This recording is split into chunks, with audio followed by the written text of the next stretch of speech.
Friends, स्वागत है आप सबका मेरे चैनल नॉवल एक्सप्लेन पर। तो इस वीडियो में मैं आप सभी के लिए एक न्यू मांगा लेकर आई हूँ जिसका नाम है डिवोर्स्ड एक्टर। तो बिना किसी देरी के स्टार्ट करते हैं। चैप्टर के स्टार्टिंग में हम देखते हैं एक लड़के को जिसने सामने रखी होती है डिवोर्स एप्लीकेशन और वो बोल रहा होता है कि इसे साइन करो। ये है हमारा फर्स्ट मेल लीड जिसका नाम है जिंग शाओ और ये यूनसेंग ग्रुप ऑफ कंपनी का प्रेसिडेंट होता है। वो बोलता है कि जल्दी से इसे साइन करो वरना तुम्हें वो होगे जिसे हार्म होगा। तभी हम देखते हैं सामने बैठा लड़का जो कि यान होता है, वो एक एक्टर और आर्टिस्ट होता है। तभी पीछे से वो एक दूसरा पर्सन बोलता है कि तुम बहुत ज़्यादा क्लेवर हो एंड तुम्हें पता है कि किस तरह से राइट चॉइस लेनी है। तभी हम देखते हैं जो यान होता है ना, वो उस डिवोर्स एप्लीकेशन को लेता है और वहाँ पर अपने साइन कर लेता है और वहाँ पर अपना थम्स लगाता है। तभी ये देख के ना जो मतलब जिंगशा होता है ना, वो देख रहा होता है कि इसने यहाँ पर थंब क्यों लगाया है। तभी जो यान है उससे बोलता है कि इसके अलावा ये चीज़ भी है। तभी हम देखते हैं, पहले तो जिंगशा को समझ में नहीं आता। तभी यान ना अपने से एक पेपर सा निकाल कर देता है जो कि मतलब बहुत ज़्यादा पुराना सा होता है। वो भी एक तरह की डिवोर्स एप्लीकेशन होती है लेकिन वो आजकल यूज़ नहीं होती है। तभी उसे देख के ना जो जियांग है वो बोलता है कि इसका क्या मतलब है। तो फिर जो यान है वो बोलता है कि हमारा जो वेट था वो भी ओवर हो चुका है। इसके अलावा मैं उम्मीद करता हूँ कि तुम अपना ख्याल रखोगे और फ्यूचर में तुम्हें तुम्हारा जो अच्छा मैच है वो मिल जाएगा।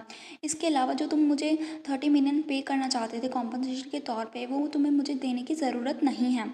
तो आगे हम देखते हैं जो जिंगशो के पीछे खड़ा लड़का होता है ना, वो चिल्लाता है और उस पेपर को लेके फाड़ देता है। वो उससे बोलता है कि यान अभी तुम कौन सा एक्ट प्ले कर रहे हो। और ये लड़का है ना, वो स्पेशल असिस्टेंट होता है जिंग शॉ का और इसका नाम होता है गुशी और ये उसका कज़न भी होता है। फिर वो बोलता है कि मैं तुम्हें बता दूं, अगर तुम्हारी फादर की काइंडनेस की वजह से जिंग फैमिली को पहले फ़ायदा ना पहुंचा होता तो तुम्हारे पास कभी कोई चांस नहीं होता ऐसे मेरे ब्रदर के खिलाफ स्कीम करने का और उनसे मैरी करने का 3 साल पहले। तो मतलब वो 3 साल से मैरिड हैं। तभी जिंग शॉ बोलता है कि अभी ये बहुत हुआ और वो वहाँ से उठ के जाने लगता है। फिर वो जाने से पहले यान को बोलता है कि तुमने जो कहा है ना वो याद रखना, बाद में रेग्रेट करने की ज़रूरत नहीं है। तभी जो यान है ना, उसे जाते हुए देख के उसे बोलता है कि मैं वही करूँगा जो मैंने कहा है, इसके अलावा कोई भी चीज़ मेरे रास्ते में नहीं आ सकती। तभी जो गुशी है ना, वो पीछे मुड़ के उसे चिल्लाता है कि याद रखना, मेरे ब्रदर तुम्हारे साथ बहुत ही ज़्यादा काइंड रहे हैं। अगर तुमने कोई स्कीम फिर से प्ले करने की कोशिश की ना तो मैं तुम्हें कभी भी नहीं छोड़ूंगा। और तुम्हें मैं बता दूं, अगर तुम्हारी जगह पर मैं होता ना, मैं कभी भी एक पैनी भी नहीं देता तुम्हें। मतलब अगर भाई की जगह मैं होता ना तो मैं तुम्हें कभी पैनी भी नहीं देता।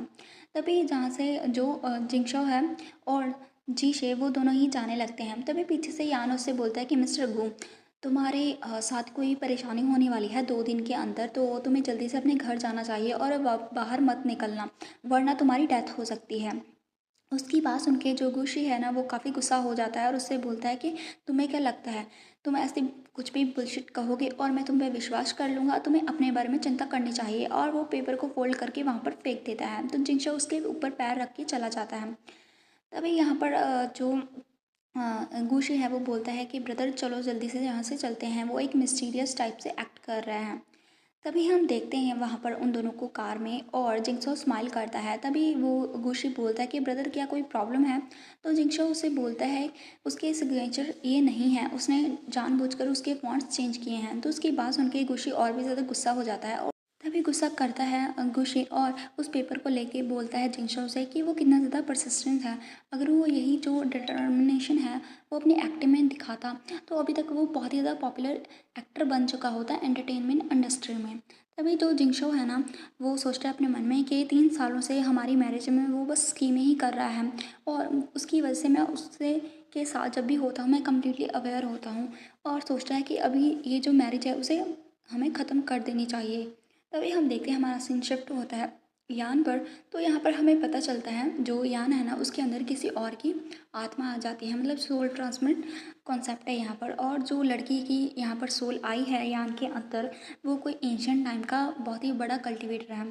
और फिर वो बताता है कि अभी जो डिवोर्स है ना वो तो सेटल हो गया है जिंगशॉ के साथ और उसने कोई भी नोटिस नहीं किया है मेरे अंदर।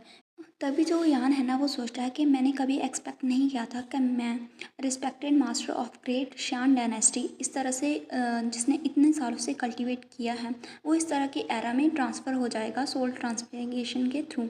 और हमें पता चलता है कि ये लड़का ना शान डायनेस्टी का कोई बहुत ही महान कल्टीवेटर है। तभी हम देखते हैं वो यहाँ पर माइक्रोवेव को यूज़ करने की कोशिश कर रहा होता है और यहाँ पर वो सोचता है कि मुझे समझ में नहीं आ रहा मैंने उस लड़के के साथ मतलब शादी क्यों की। मतलब जो यान है ना वो उसकी बात कर रहा होता है कि फॉर्चुनेटली इस बॉडी के अंदर अभी भी उसके प्रीवियस ओनर मतलब जो रियल जान था उसकी थोड़ी बहुत मेमोरीज बाकी हैं, इसी वजह से मैं थोड़ा सा ऐसे एक्ट कर पाया।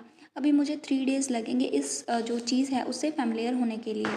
तभी हम देखते हैं वहाँ पर एक लड़का आता है जो कि बोलता है जीशु।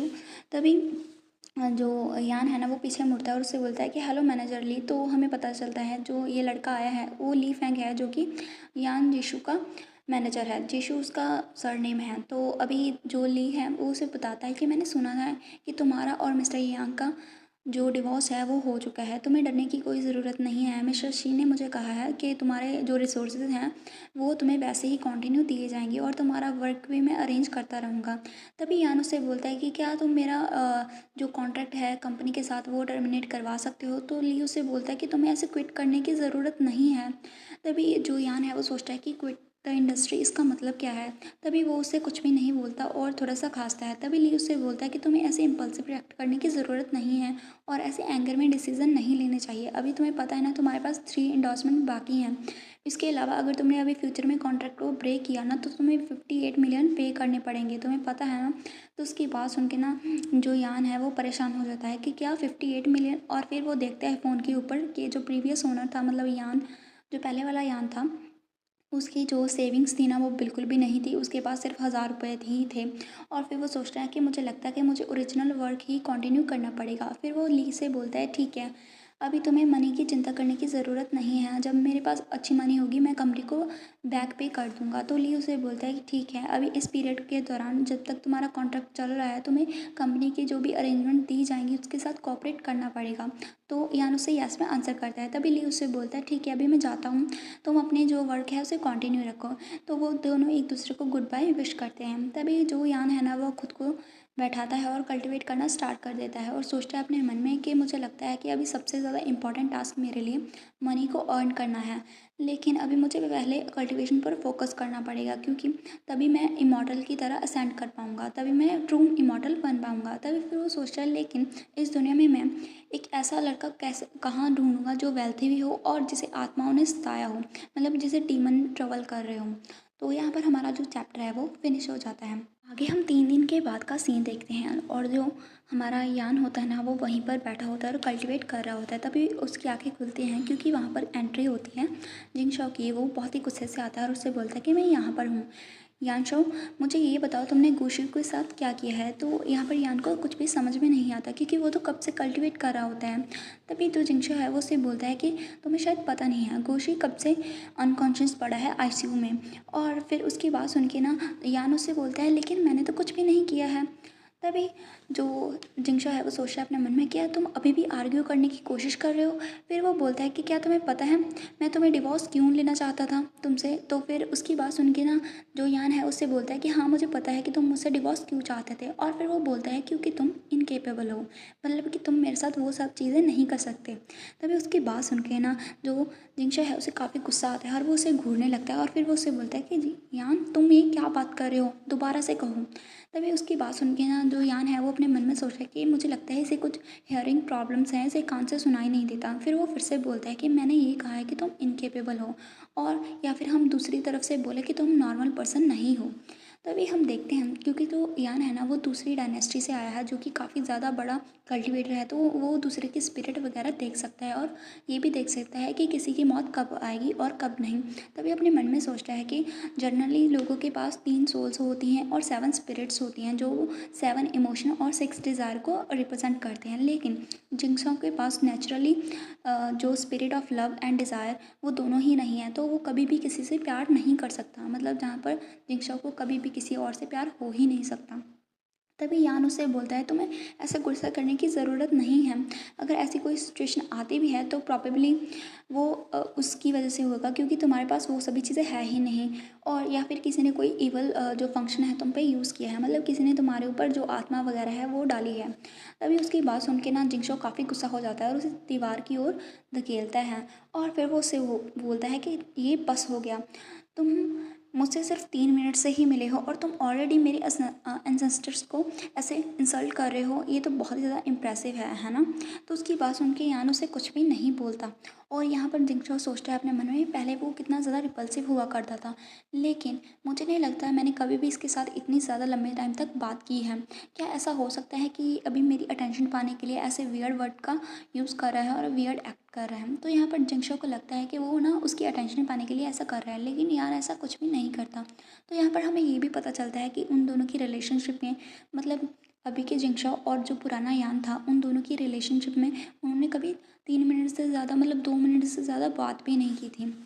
तो यहाँ पर जो जिंगशो है ना उसे देखने लगता है और तभी उसे फ़ोन आता है जो उसके असिस्टेंट का होता है और वो बोलता है कि जो मिस्टर गू की लाइफ डेंजर में है, तो आपको जल्दी से हॉस्पिटल में आना होगा। तभी वो हैंग अप करता है और उससे बोलता है कि हाँ मैं समझ गया। तभी वो यान की ओर देख के उसे बोलता है कि ये मैटर अभी तक ख़त्म नहीं हुआ है।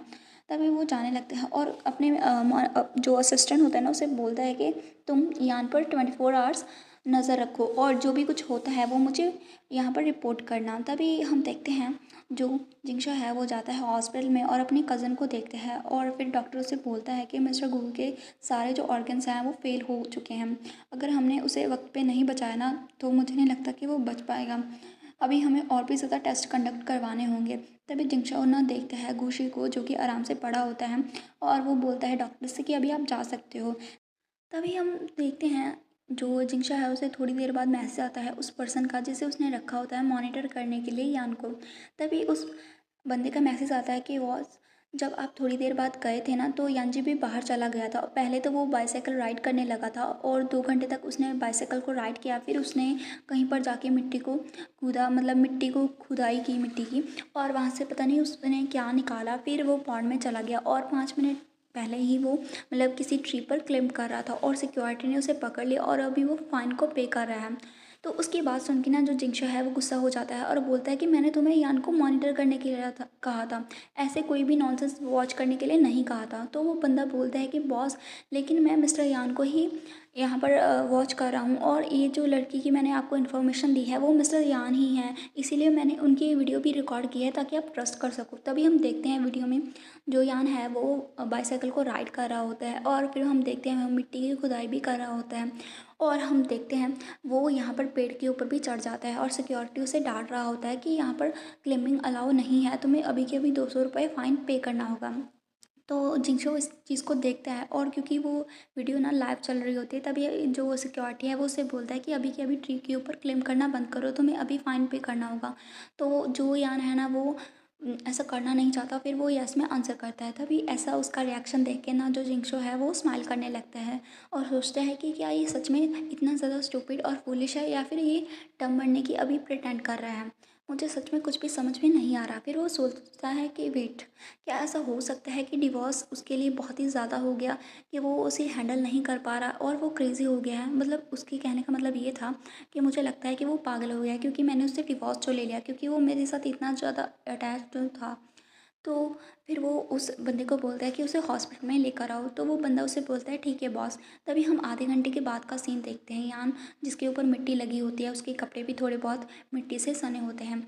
वो बोलता है कि ब्रदर जियांग। तो उसे इस तरह से देख के ना जो जियांग है, मतलब जिंगशो है, उसे ना एक छोटी सी कैट की याद आ जाती है और उसे बहुत ही ज़्यादा क्यूट लगता है और वो अपने मन में सोचता है कि पता नहीं क्यों आज मुझे वो इतना ज़्यादा क्यूट क्यों लग रहा है। फिर वो खांसता है और उससे बोलता है कि मैं तुम्हें यहाँ पर इसीलिए लेकर आया हूँ क्योंकि मैं तुमसे कुछ पूछना चाहता हूँ। फिर वो बोलता है कि जब हम डिवोर्स एग्रीमेंट साइन करने के लिए मिले थे तो तुमने कहा था जो गोशु है वो 5 दिनों के अंदर अंदर मर जाएगा अनडाउटली। तो फिर उसकी बात सुन के यान उससे बोलता है कि हाँ मैंने कहा था। तो जिंगशो उससे बोलता है कि कैसे, तुम्हें क्यों, मतलब तुम्हें कैसे पता चला और तुम ऐसा क्यों कह रहे थे। तो जो मतलब यान है वो बोलता है क्योंकि मैंने उसे देखा था। तो उसकी बात पहले तो जिंगशो को समझ में नहीं आती, फिर जान उसे ज़्यादा समझाता है कि अगर तुमने ऐसे ही मुझे कंटिन्यू रखा, मतलब मुझे ब्लॉक करना कंटिन्यू रखा, तो मुझे लगता है गोशी सच में मर जाएगा। तो यहाँ पर हमारा जो चैप्टर है वो फिनिश हो जाता है। तो यहाँ पर हमारा जो ये वाला चैप्टर है वो फिनिश हो जाता है। तो आपको चैप्टर कैसा लगा मुझे कमेंट में ज़रूर बताना, और क्या मैं इसे कंटिन्यू रखूँ या फिर नहीं ये भी बता देना। इसके अलावा आप में से किसी ने मुझे कमेंट किया था कि मैं रॉयल प्रिंस का फर्स्ट लव जो मांगा है उसका सेकंड सीज़न एक्सप्लेन करूँ। तो मुझे ये समझ में नहीं आ रहा कि मैं सेकंड सीज़न मतलब आप में से पहले सभी ने जो फर्स्ट सीज़न है वो देख लिया है। अगर देख लिया है तो मैं सेकंड सीज़न एक्सप्लेन कर दूँगी, अदरवाइज़ नहीं। तो आप मुझे इस बारे में भी बता देना कमेंट के अंदर। ठीक है, एंड दैट्स इट। अगर आपको वीडियो अच्छी लगी है तो वीडियो को लाइक कर देना, और हाँ, मेरे चैनल को भी सब्सक्राइब कर लेना। इसके अलावा कोई नॉर्मल जो मांगास होती हैं जहाँ पर लड़का लड़की की नॉर्मल रोमांस चलता है, जैसे कि ड्रामास वगैरह में होता है, वैसे ही आपको कोई मांगा देखनी है तो आप मेरे दूसरे चैनल पर जाके देख सकते हैं। और हाँ, वहाँ पर मैंने BL कंटेंट नहीं डाला है, BL कंटेंट मेरा इस चैनल पर ही अपलोड होएगा। एंड दैट्स इट, मिलेंगे नेक्स्ट चैप्टर में, बाय।